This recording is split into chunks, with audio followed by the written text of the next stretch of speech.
everyone, and thank you for joining us for the Taboo Transforming Pain to Passion event.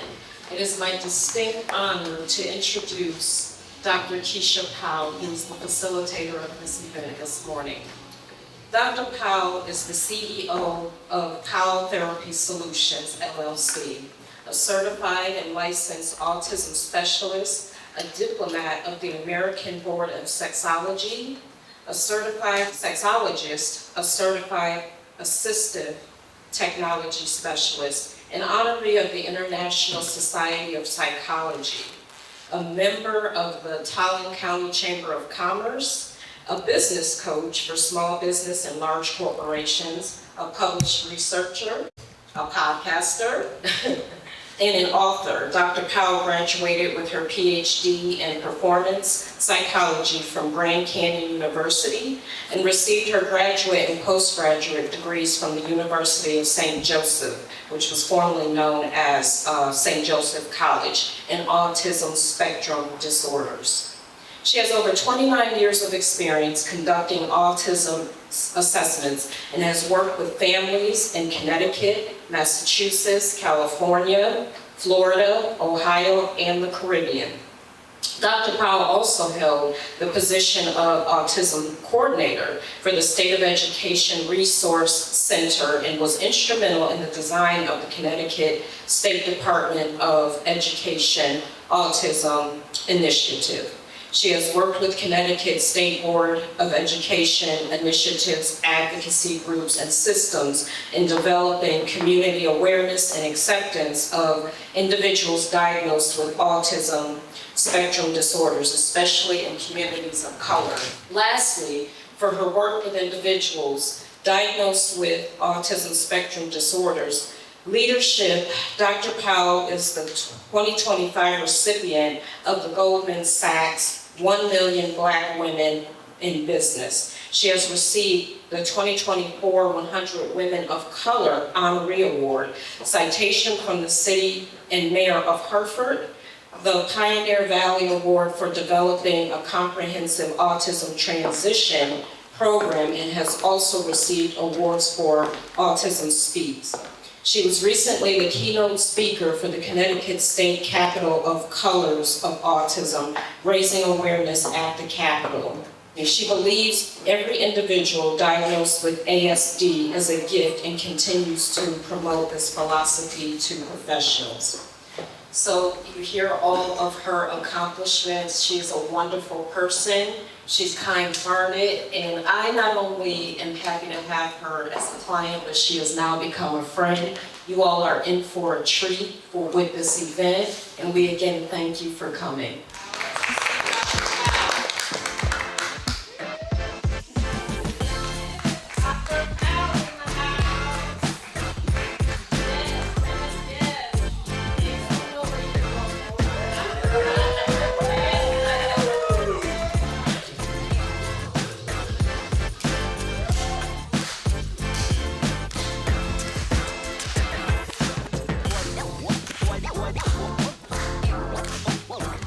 Welcome to Taboo, Transforming Your Pain to Passion. For those who are with us today, thank you for being here and taking this journey. I am Dr. Keisha Powell. Hearing about yourself, reading about yourself, two different things. And I'm standing out there with Mr. Hatchett, who has just been a wonderful strong arm to lean on this morning.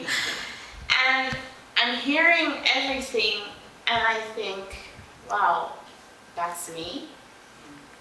You're talking about me.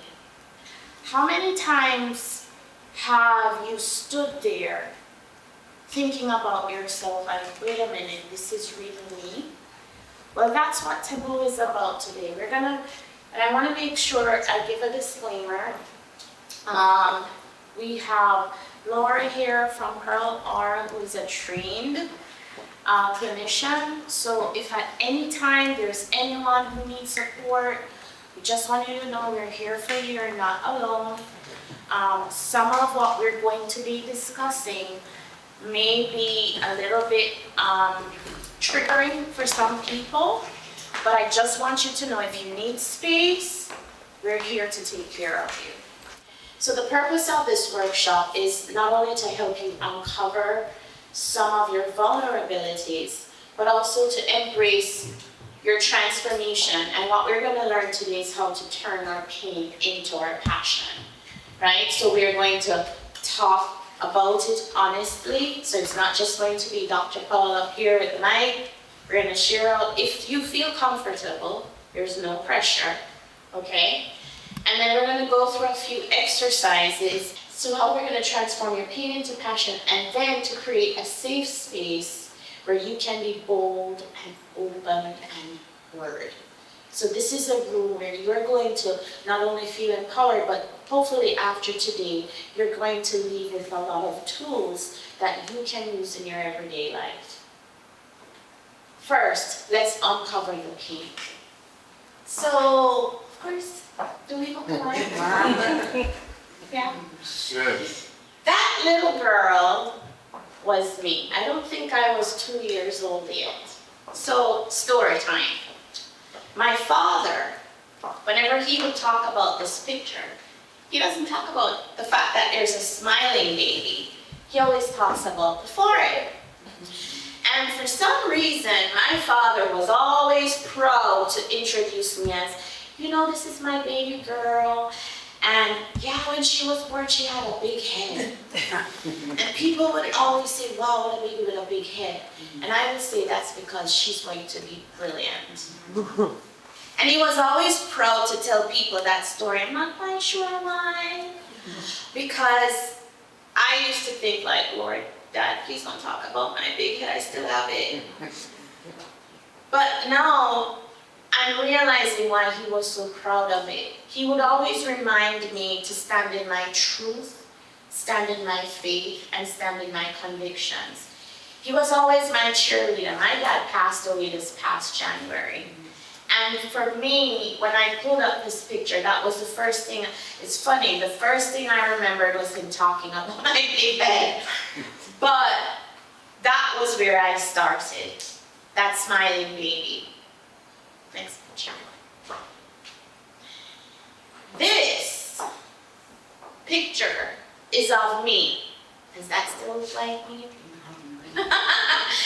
Yeah, that was me in 2022, I believe, 2022, 2023. That was a pivotal moment in my life for two reasons. This was at my second residency for my PhD, and it was like a boot camp. And I was super sick.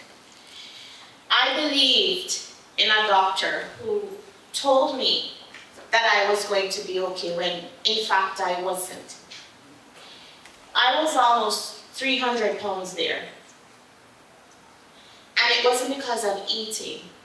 It was because I believed in someone who was a professional, who was supposed to be taking care of me, when in actuality, my body was being poisoned and fighting against just to survive.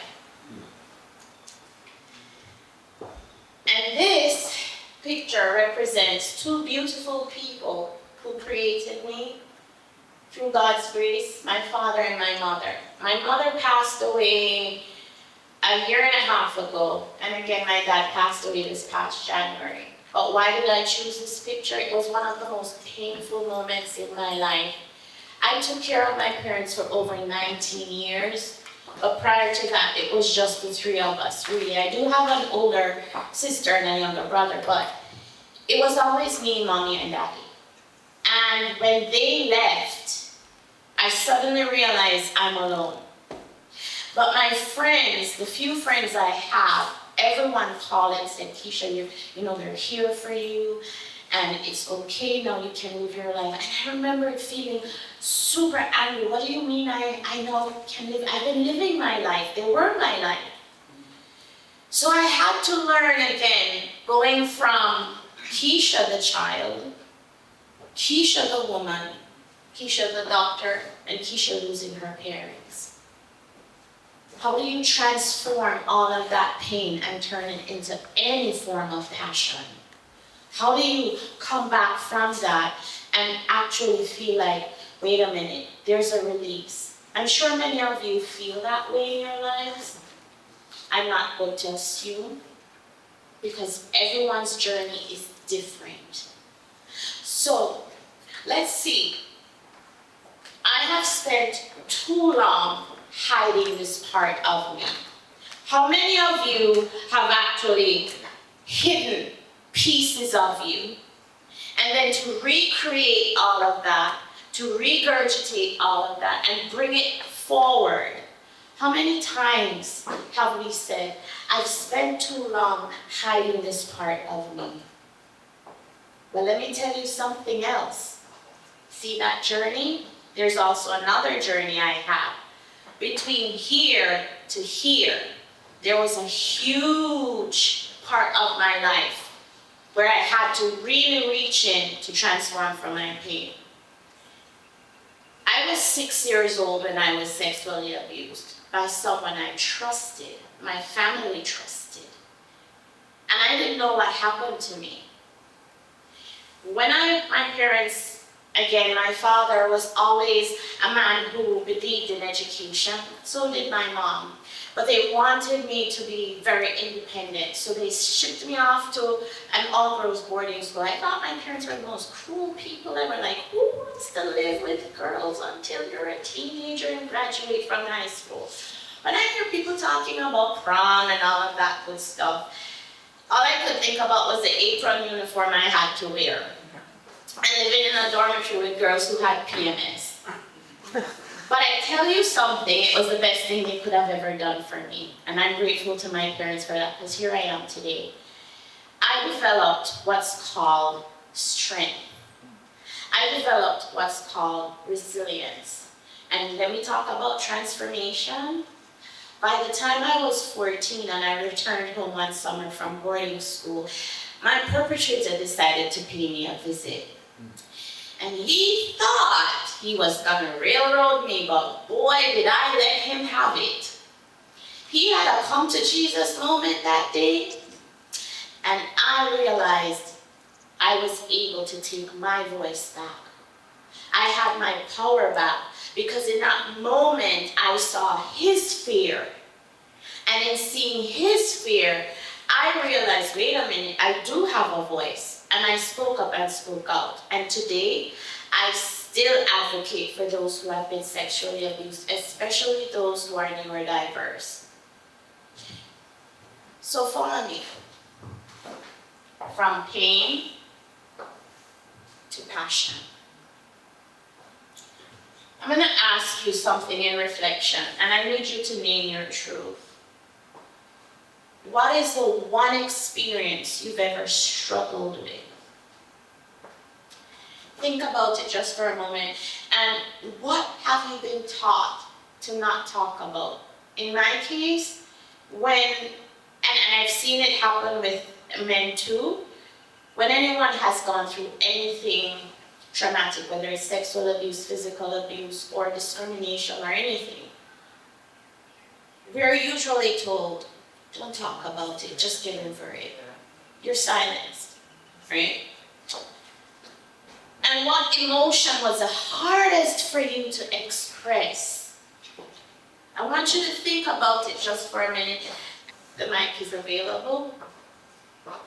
So I would say for me it was sadness. That's always been a no-no growing up, because if I cried, if I was sad, it was, you have a good life, and then it would be compared to people that ... have it worse. If I cried, it was stop crying, or I'll give you something to cry about, things of that nature. And so, yeah, it actually took me many, many years to be okay with crying. And I think it wasn't until probably in my 30s that I even cried in front of anybody else. Because, yeah, your childhood experiences definitely shape you, and I also, there was other aspects that happened that my family also said, yeah, you don't talk about that, hush hush, under the carpet. And so I think that's actually part of the reason I became a therapist, is to unravel that emotions are okay, they are accepted, and that's the way is through, and speaking your truth. So Thank you so much. I like how you said that, speaking your truth. One of the things I've always said to people is, name your pain. It's okay to give your pain and leave it here. You're the one who's feeling it, it's your journey. Don't be shy to say it. But also in the process, remember that when you're going through this transformation, find your support systems as well, right? That picture, I totally forgot about it. I was shopping with my dear sister friend in West Francois,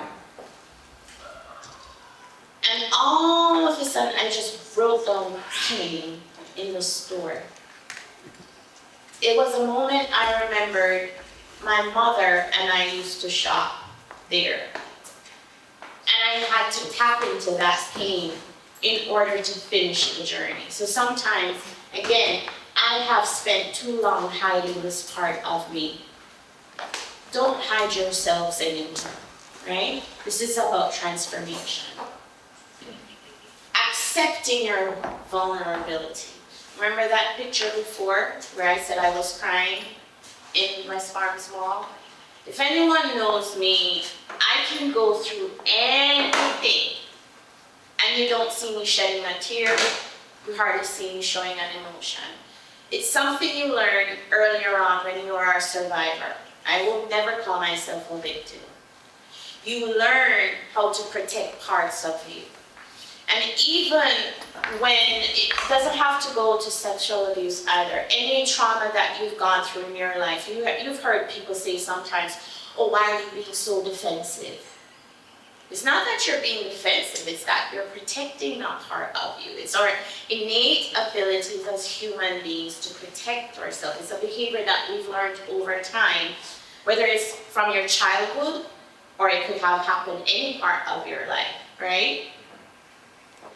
The habit, when you're accepting your vulnerability, this is one quote I have always looked at by Boyd Bailey.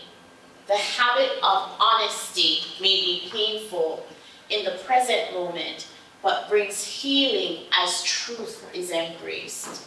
And what does that mean?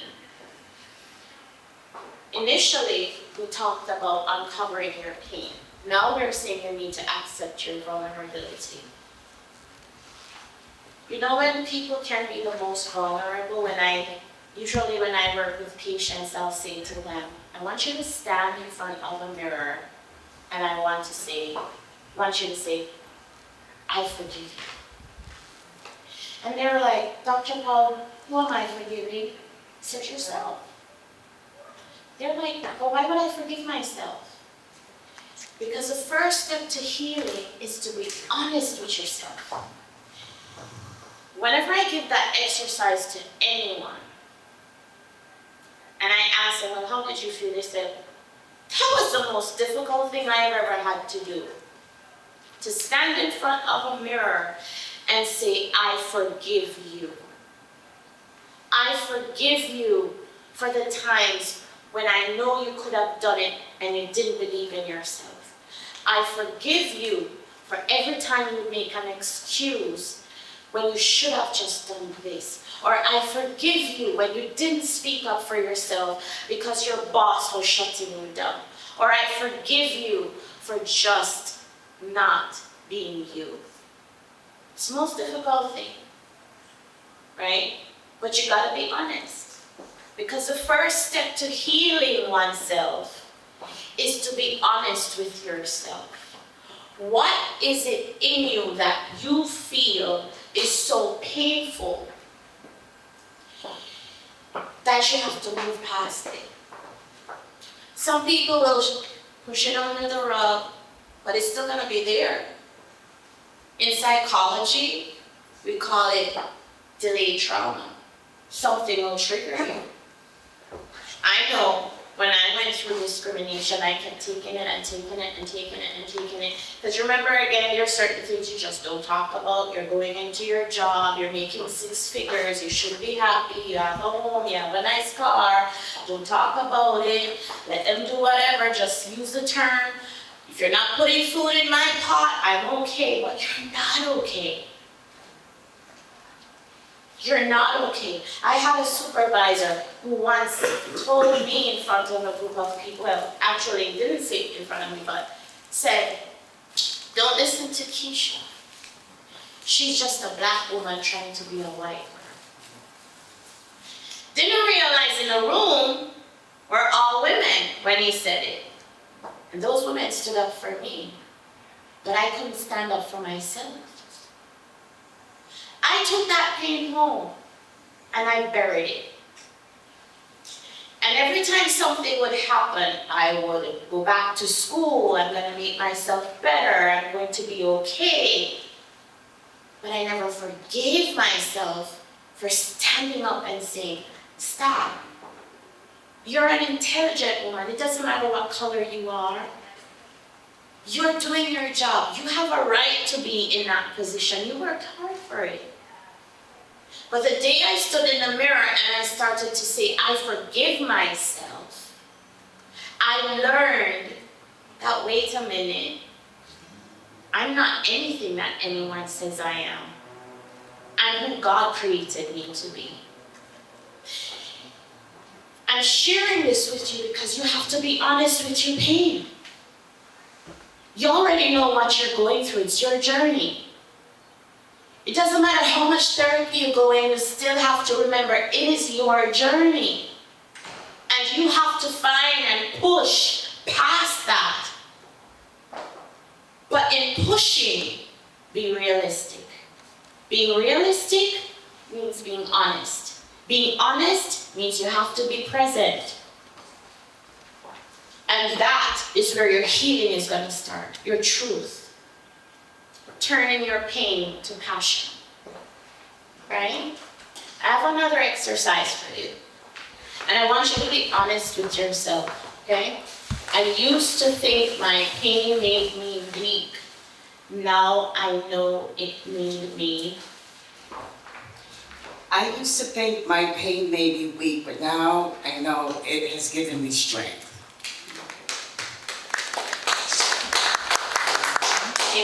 Life has given you strength. Well, it has given me strength, and I have to say through the grace of God. As you mentioned, everybody has their own struggle and pain. The life that I used to live, I should have been dead or in jail. But now that weakness has given me strength. And I'm grateful for that. Very grateful for it. Thank you. When I hear you speak, I hear your strength. And I hear your conviction, and I applaud you. You know, this is something I have always said to people. We don't know where our life is going to take us. For me, my connection with God is very important. He has kept me through a lot of difficult moments in my life. Recently, I've learned someone who, I'm going to be 50 years old in a few months. Yeah. I will not talk about my age ever again. But, and this person died. She recently got her doctorate. 50, just turned 50. And I thought, she's not here, but I am. And for that, I'm grateful. And the reason I brought this up, when I heard you just now, and the conviction in your voice, it tells me that your journey wasn't an easy one, but your journey will be a testimony and a glorification of God. Remember that. So, embrace your healing. embrace your truth. I'm not saying that you need to embrace pain, but sometimes in order to move to a place of passion, to move to a place of transformation, you have to learn and be willing to transform with that pain, right? Your pain isn't going to be a crutch, but it's going to be a motivation, right? To the next step of who you are supposed to be. Harnessing your passion. What is my story? As I told you before, where I started from, and sometimes people will ask me, well, how did you get into autism? Well, that in itself is interesting because I started out as an English teacher, believe it or not. I was a secondary high school English teacher and a college professor for English. That's where my career started. But I didn't feel it was enough. I wanted to do more. And my parents had already migrated to the United States, and my dad had suffered 2 major strokes. And my mom said, you know what? I need help. Can you come? It's time. And so I was here, I left my job. And I remember the December of 2015. I was like, Lord, what am I supposed to do? And I received an invitation. It was St. Joseph College at the time now, University of St. Joseph. They were having a career fair. And I'm walking in with my stuff thinking, okay, I'm gonna land a job. I'm gonna be an English teacher. And this lady starts to talk to me about special education. And in my country, I'm originally from Jamaica, it was difficult to get into special education programs, and it wasn't a lot. It was taboo, pretty much, if you had a child with a disability. So of course, it wasn't something that I was really familiar with, but I remember paying a visit to a professor on campus, and she sent me to a school in West Hartford. And I sat there observing, and I'm like, why are the children like this? There's just absolutely no affect. And I became fascinated. When I was finished, the teacher sat with me and she explained everything. That was the first time I learned about autism. And I remember when I went home, I had to go to Jamaica a few months later, and I was on the plane and I said, Lord, if you want me to do this, then make it into something that is going to help me to change the world. Never forgot that. All I had was one sheet of paper telling me what autism was. My entire life in 2016 changed when that was my specialty. It was the first group, we were the first group of people, because at the time, the state of Connecticut, they were looking for specialists. And so St. Joseph took on that role to train us. There were 20 of us in the program, and I believe only 3 of us graduated from that specialty. A lot of people said, we're sticking with special ed, we're not doing this. But I went a step further, and I kept researching and doing more stuff and learning and meeting parents and planting myself in different places. And even my research, finally, I took my pain of sexual abuse and I coupled it with autism to create a research in terms of looking for a tool, how people are assessed, diagnosed with ASD, who have been sexually abused and misunderstood. That's my story. So the 3 things I care deeply about are autism, advocating for sexual abuse trauma survivors, and as I mentioned earlier, my connection with God. Recently, because of everything, I was fortunate enough to be introduced to the Community Voice channel, where I now have the Dr. Powell Show. Thank you. It has been a transformation, I tell you, like every single episode, we don't know what we're coming up with, but I can tell you there's not one person who has not reached out and said, your show is so touching, your topics, even the people who are being interviewed said, we've never heard those topics. Remember what I said earlier, learning to accept your vulnerability? That's where those topics are created. And everyone who comes on our show has a story to tell. But I'm praying that people will receive it the way they should, because it's about healing and empowering others. Again, my connection with God, because He heals the brokenhearted. When you talk about brokenness, I remembered walking one day from church, and someone who I went to university with, she said she kept honking her horn, and she said to me, sister, why are you letting them do this to you? I was like, what? She said, sister, why are you letting them break you like this? And I just broke down crying. She didn't have to say it. I knew what she was talking about. She said, I have never seen you walk with your shoulders slumped. My head was down. You were oblivious to everything. Now, when people talk about depression, I was depressed. I wouldn't come out of I'd come out because I have to work, I have to survive. So you're present, but you're not present, if you know what I mean. How many people have ever been in that stage in their lives? You're here, but you're not present. I couldn't accept my vulnerability because I still was silenced. Don't talk about it. Keep going, keep moving, keep functioning, keep living, keep breathing. But I tell you, when God found me, that brokenness was no longer. I don't have to be angry for people to hear my voice.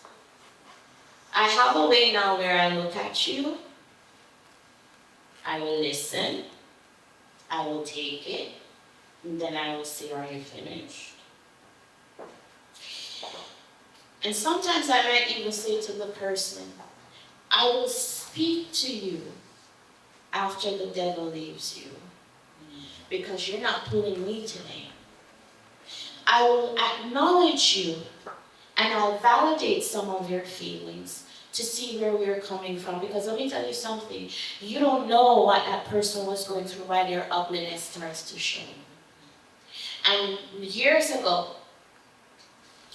a pastor who was close to my family taught me this. He said, in order to understand people, you have to move from your place of standing to the other person's place of standing, and then go under it in order to understand them. So again, learning to transform, learning to harness your passion, you're gonna find changes that will happen. But again, you have to tap into it. Please don't sit there in it. Don't sit in the silence. It's not okay. You're not okay. And there's nothing wrong in that. And I've always said, you are not alone. You're not alone.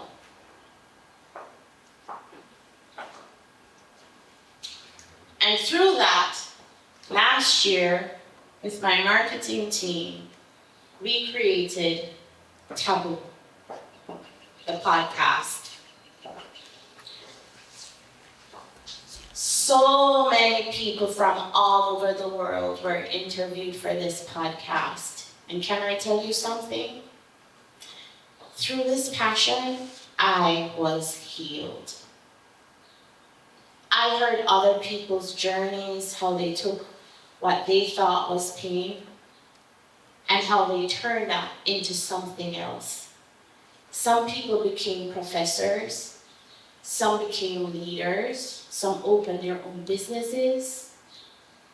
And then I thought, isn't God awesome? Awesome. awesome in the sense that as human beings, we can go through so much in our lives. In fact, it's scientifically recorded that we are able to attenuate to pain because of our neuroreceptors.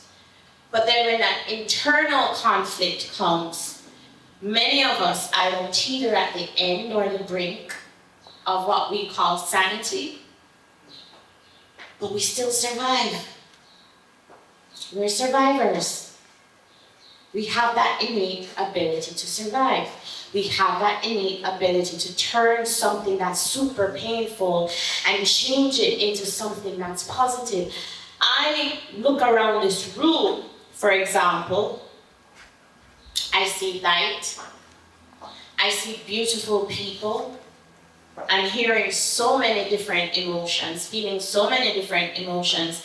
And I can tell you that not one person who is joining me today on this journey of transformation isn't going through something.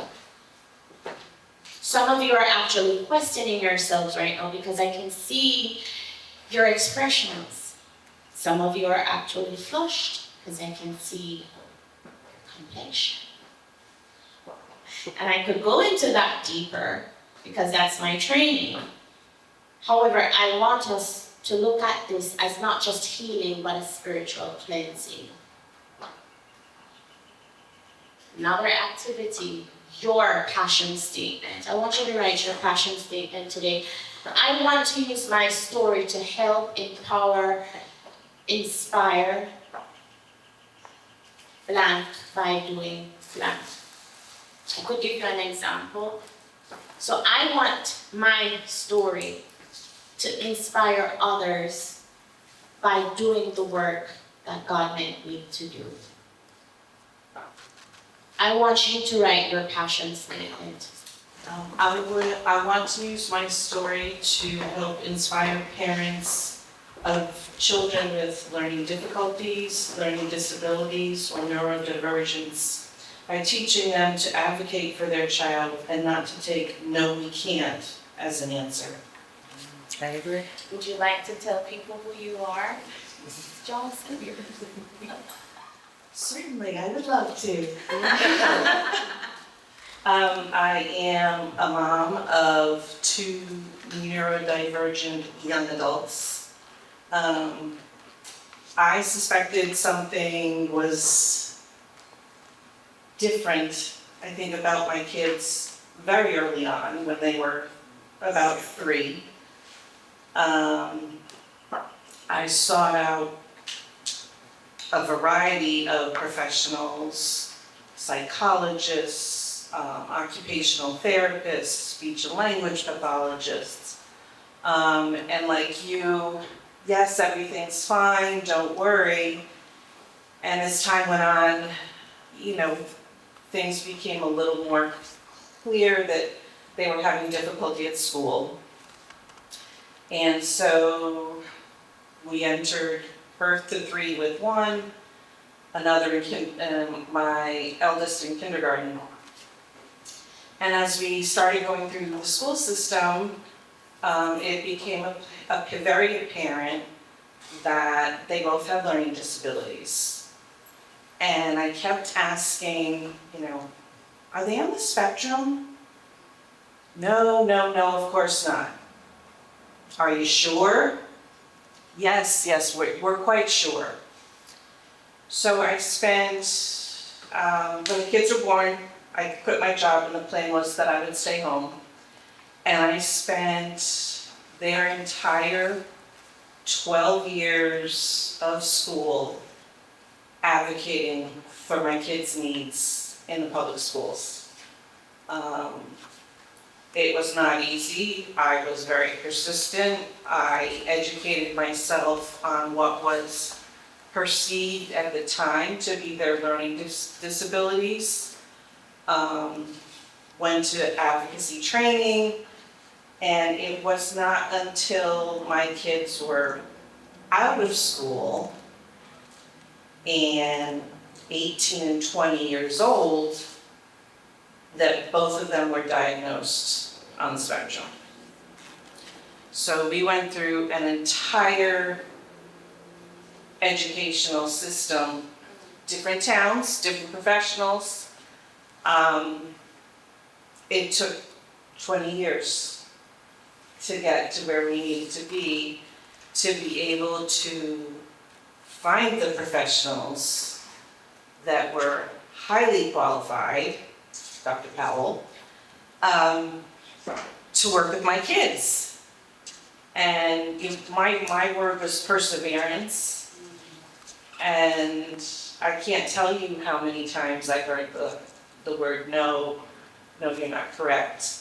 And when I started working in the school systems, I would see students who were quite similar to my kids. And I would bring it to someone's attention who was in the position to do a recommendation, and they'd, no, Mrs. Johnson, that's not right. And one day, a mom came in to a first grade teacher, and she said, I don't know what to do.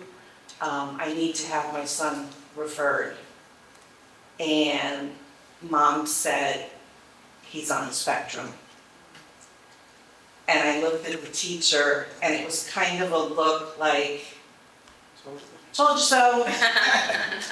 I think it's kind of a lesson to go with your gut, and to persevere until that gut is telling you that you're on the right track, and to go with that. Professionals are not always right. I think, we see them in the educational field as all-knowing education, except that you know your kids best. And you always will, because you see the whole child and not just the one that sits at the desk. Like you said that. You see the whole child and not just the one who sits at the desk. Thank you so much. Thank you. Thank you. So I also have a neurodivergent child, and I myself have ADHD, which they suspected when I was young, but I was on the line, it would say.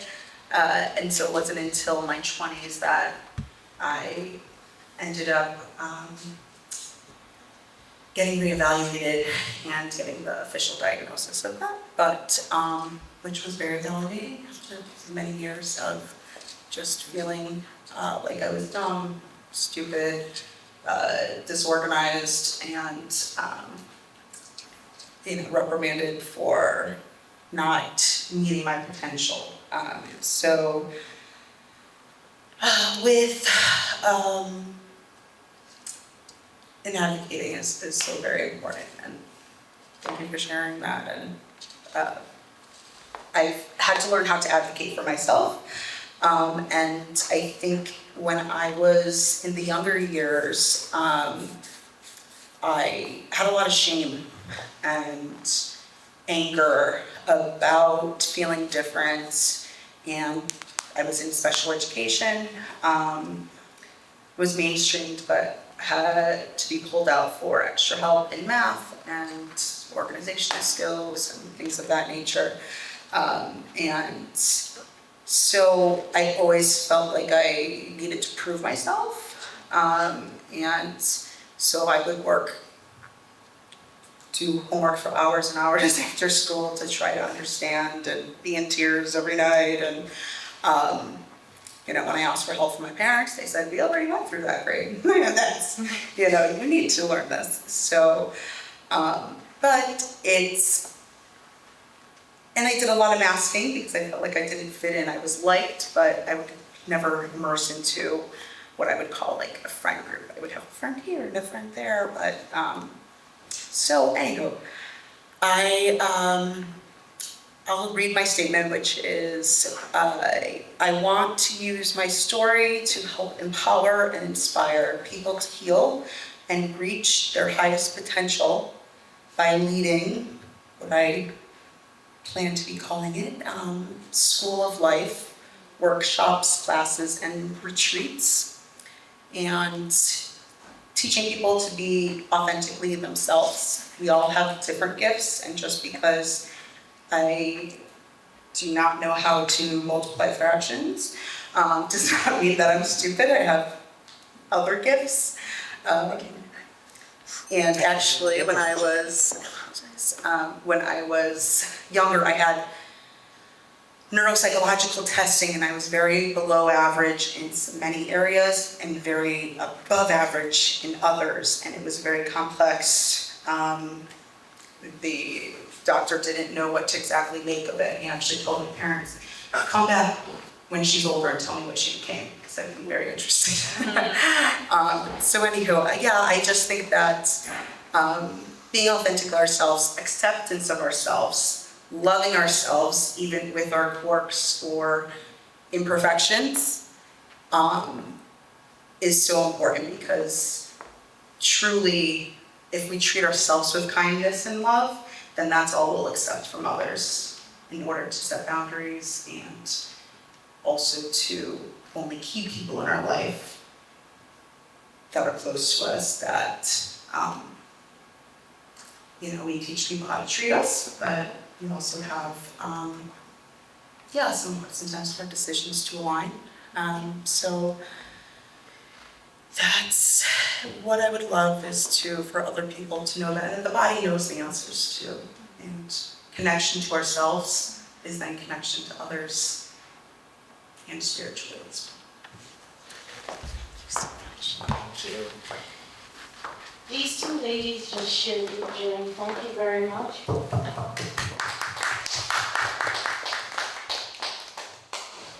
And I will add to what they just said. So Stephanie actually turned her pain, you heard her journey about her kids, and she actually advocates and helps families to fight against school systems who will not listen. Good.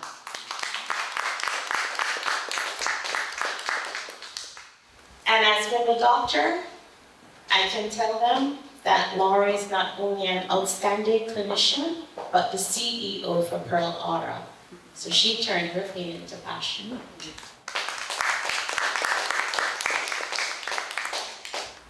I want to use my story to help encourage others by don't look at the situation. Don't look at who you are, but whose you are. You know, there's a Bible verse that says, iron sharpened iron. You never know what that person's going through. But when you share, when you edify, and you build up each other, when you come together and be open, we're encouraging each other. Love that. Thank you. Thank you. And of course, God took her pain and turned it into a passion of ministry, where she ministers to a lot of young people in her church, including myself. She has helped me in many ways. And this is what I'm talking about, harnessing your passion. You've heard how people have used their past and the pain they've had in turning it into something. And when I say something, I mean, it's not about just recreating yourself, for lack of a better term, but how you can use, over the years, your experiences and your pain to help someone else. Right? Building from your breakthrough. What a way to segue, huh? So remember when I showed you the picture earlier on where I was physically dying? I was. And I believe the doctor who said, you know what, you're gonna have to have an emergency surgery. And usually when I get nervous, I either giggle or I say, okay. And people actually think I'm saying yes. But it's my way of dealing with things. And I believed him. Except he lied. And a lot of people said, well, why didn't you sue him? And I said, because I remembered when I was dying and all the other doctors came in, I went through the surgery he performed, which was botched up, and it wasn't supposed to have happened in the first place, to going into a stroke, to having another surgery, and the doctors thinking she's not gonna make it. And I remember praying and asking God, if you can just take me back to my parents, then I'll do what you tell me to do. And he did. And I remember going into the doctor's office and I said to him, because God has shown me mercy to come back to my parents and take care of them, I will show you the same mercy he showed me. But do not do this to another woman, because you have to answer to him. And I left his office. Years later, I was still struggling. There was nothing I could eat. I'd go to sleep, wake up, and I'm struggling to breathe. It was a mess. And again, I felt like, oops, something is going on. And I remembered my friends were praying for me. People were really praying for me. My parents didn't know because I wanted to take care of them. And so, I left America after doing research and went to a country where I don't speak the language, I don't know anyone, and here I am in the hospital running tests December 2023, and they found out everything that happened. And I remember a neurologist walked into my room and she's like, "You're Keisha Powell?" I said, "Yeah." She said, "You're Dr. Keisha Powell?" I said, "Yeah." She said, that is impossible. Now, I'm sitting on my hospital bed, and I'm looking at myself, and I'm like, yeah, last time I checked, that's me. She said, "No, you don't understand. There are 8 people on our team discussing your case. I expected to come and see a vegetable." That's what the doctor told me. She said, "Explain." So I'm looking at her like, explain this. And then I said, "It's all God." That was my explanation, it's all God. She said, "But how is it possible that you're even speaking?" And I said to her, I said, "I'm a walking anomaly, I get it." And I said, I went from a stroke to prayer to calling the name of Jesus. That was the name I called. I called Jesus' his name when I had my stroke, and the doctors were like, "This is impossible." And I defended my dissertation with 39 staples in my stomach. All I could type was the word "why" for yes. But my chair helped me to get through in terms of preparing for my defense. And here I am today.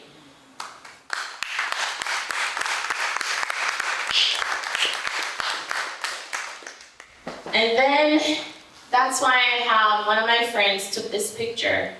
It's on my Instagram where I have this song "Miracle" behind it.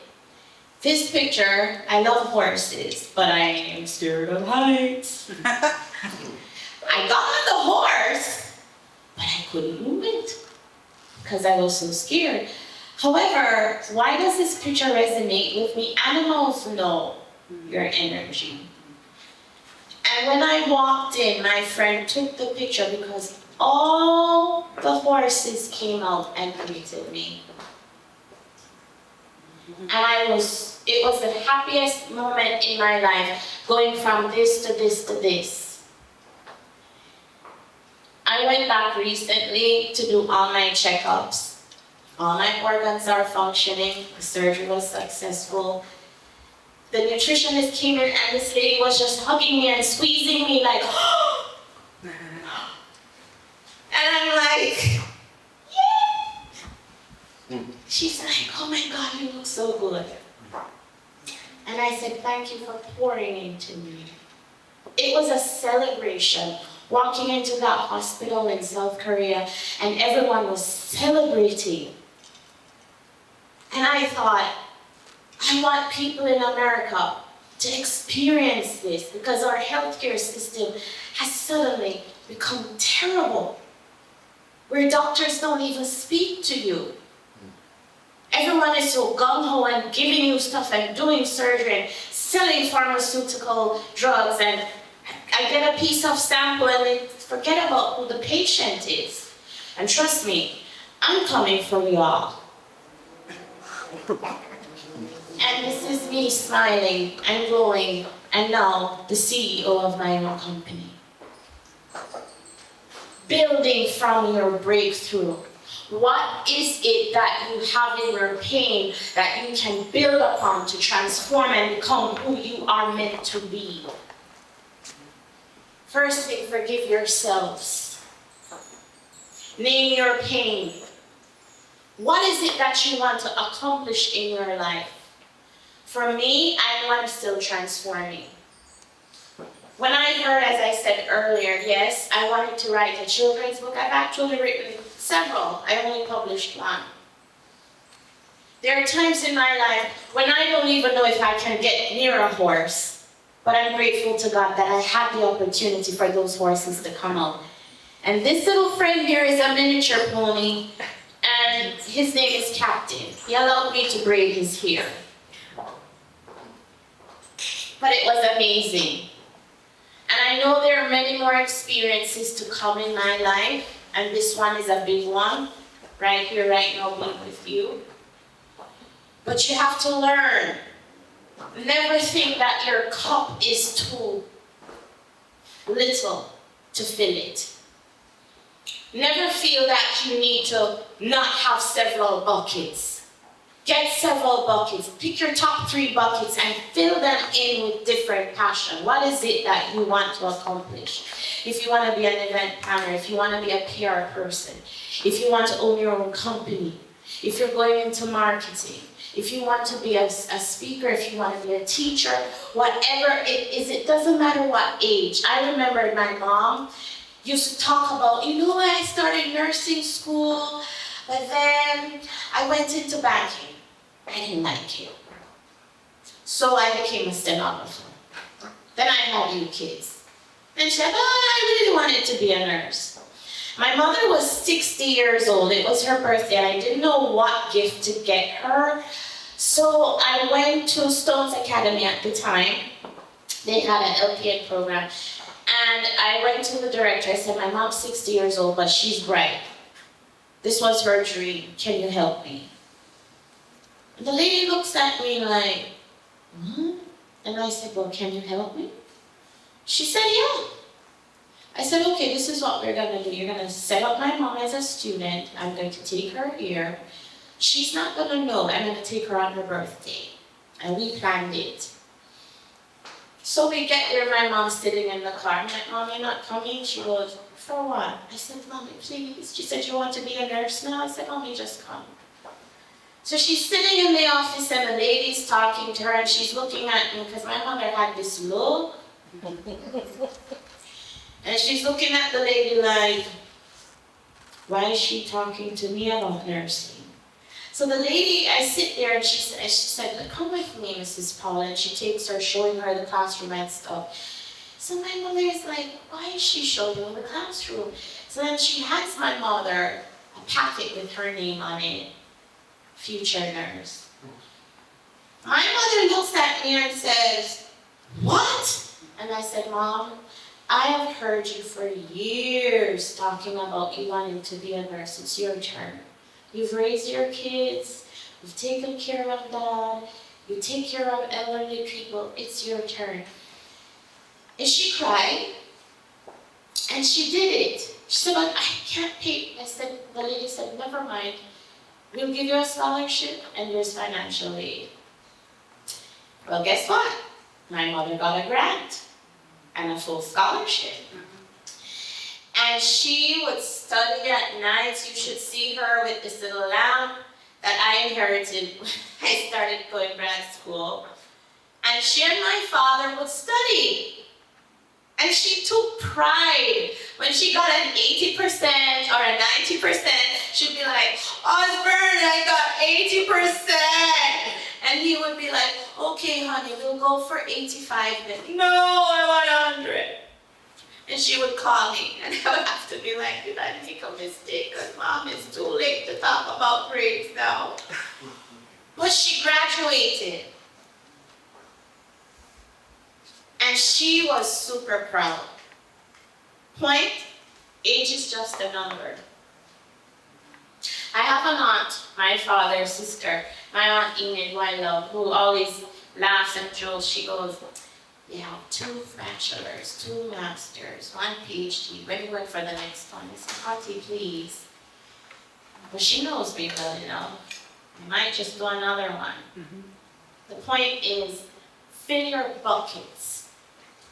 Don't stop filling your buckets. You're going to meet people who will not be encouraging, who will not be inspiring, who will not empower you.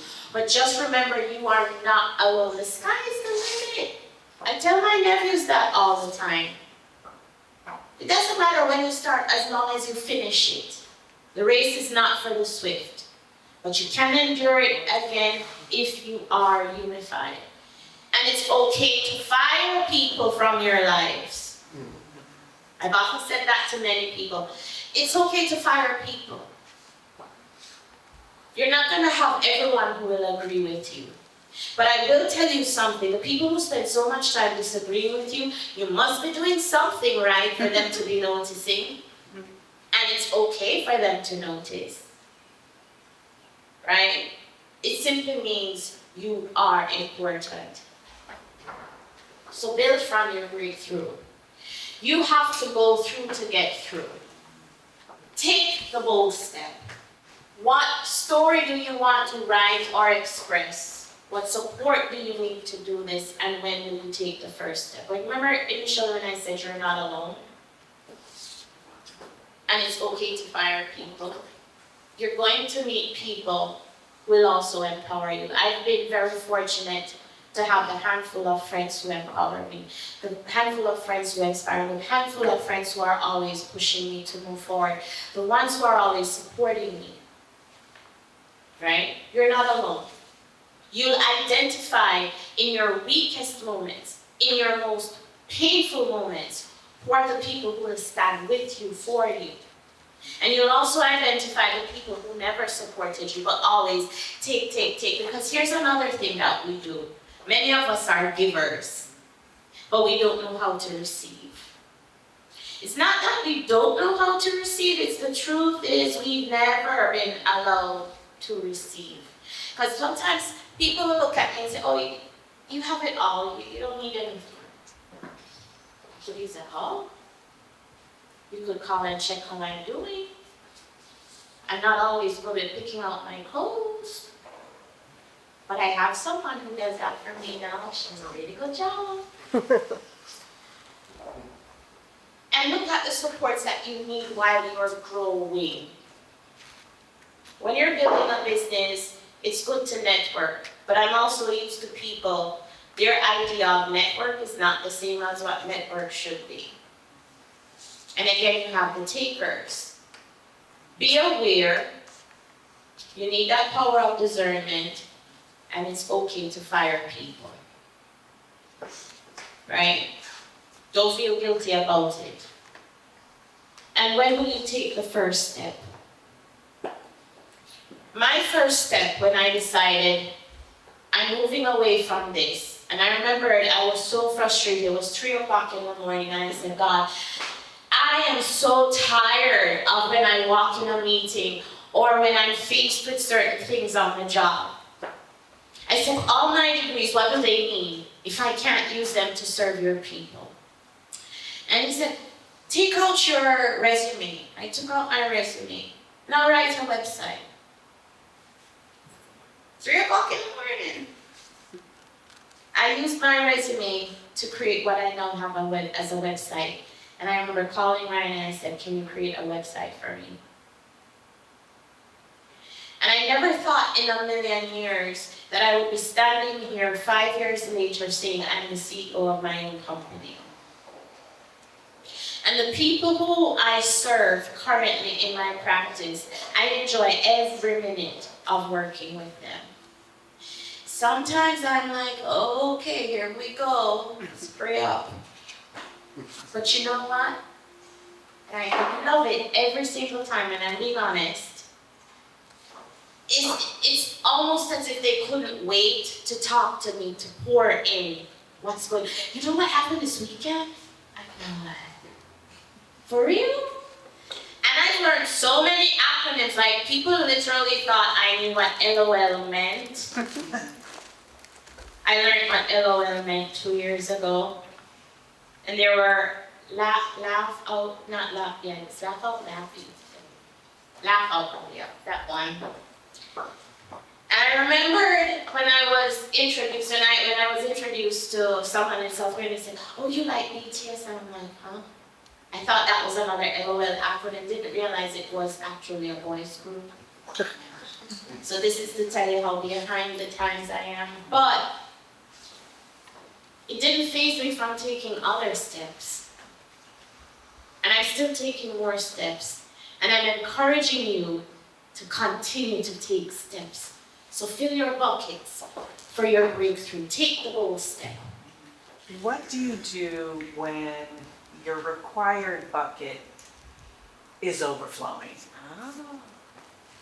And your bucket, you're struggling to put things in your bucket because of the monsoon that's happening in the other bucket. I like that. But we're going to talk about this in our final affirmation too. Sometimes your bucket will be overflowing. But you also have to realize what is in that bucket that I am clinging to, that I don't need. What is in that bucket that is weighing me down, that I could actually say, it doesn't need to be there anymore. Remember I talked about firing people? When you're a giver, instead of a receiver, and you're always fixing things, I'm not saying that's you. But it is. Okay, confession is good for the soul, yeah? If it is, and it is as you said, it's good that you identify what is in the bucket that you don't need. Who do you need to fire from the bucket? And if it's spilling over into another bucket, then that means you're still carrying that with you. It's very easy for us to carry the weight with us. You know, we have family, we have friends, we have clients, we have jobs, we have so many extrinsic stuff just piling up. But we never emptied that bucket. That used to happen to me. That's why when we talk about the final affirmation, learning to realize how much of me can I extend. When is enough enough? So go back to that bucket. Go back to your first bucket. See what you don't need. Get the supports that you need to help you unload that bucket. It could be family, it could be friends, it could be anything. What is it that you need to unload? What is it that you keep tapping into that you don't really need to hold on to? Because we can carry so much with us and we don't even realize that it disturbs our sleep, it disturbs our everyday life. Even though we're functioning and we're present, it's a lot.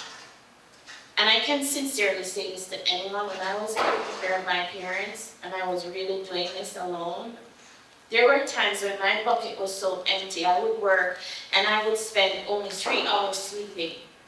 There were times when I was working and I go the human body, I can tell you, can go 3 days without sleep. I've done it many times. My father's nurse used to wake up and say, what time is it? Because she would see me working from day into day. But you're functioning, and my bucket kept spilling, and I had to let it go. Was it easy? No. Did it happen? Yes. Do I still sleep all the time? Trying. But I'm learning, right? I'm learning because I also had to fire people from my life in order to do so. So final affirmation. I am no longer defined by my pain. I am shaped by my strength. You name your pain. You forgive yourself. You fill your buckets with what's needed. You can empty your whole bucket. You can empty the whole bucket and you refill with what's needed.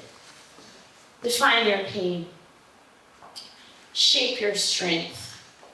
Accept people as they are, but place them where they belong. You are the CEO of your life.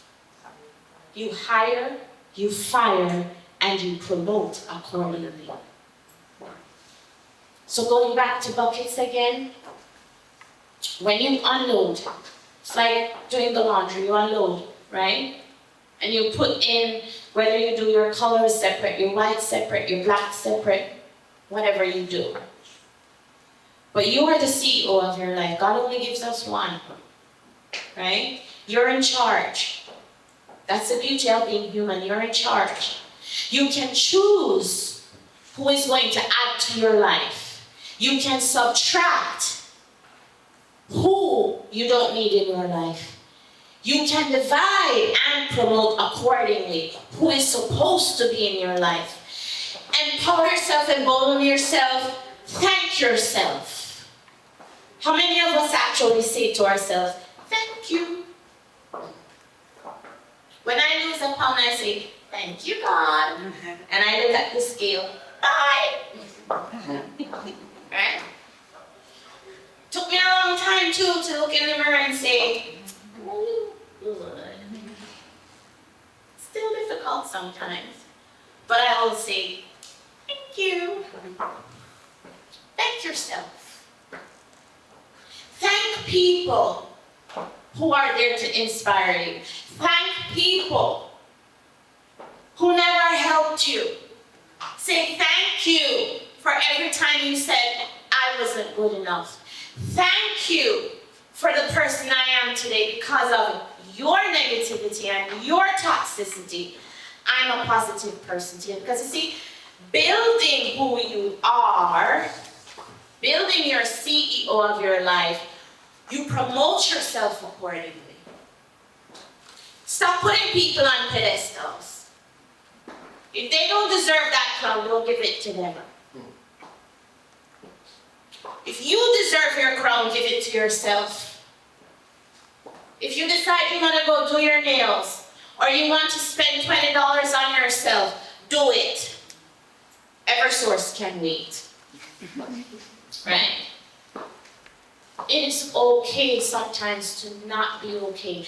And it's also okay to sit in the silence, listen, process, and understand that, boy, I'm feeling down today, but there must be one thing I can do to lift myself out of this.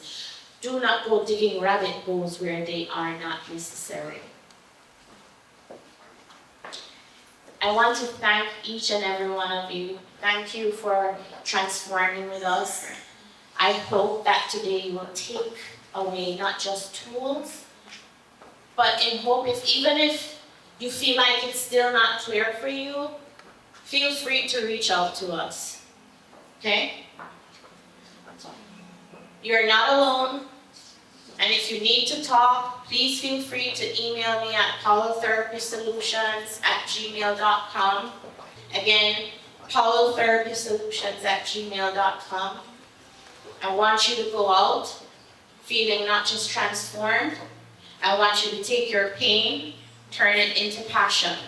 I want you to find that moment where you're going to go into the mirror and you're going to forgive yourselves. But above all, when you're finished, say, thank you. I am Dr. Keisha Paula. Thank you.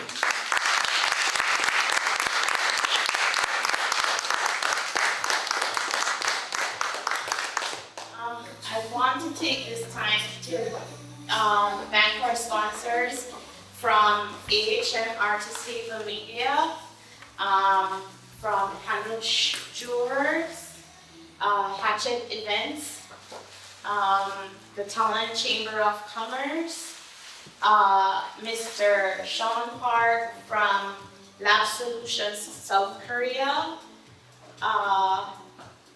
Community Voice Channel, and the Pearl Aura. Thank you everyone who is here.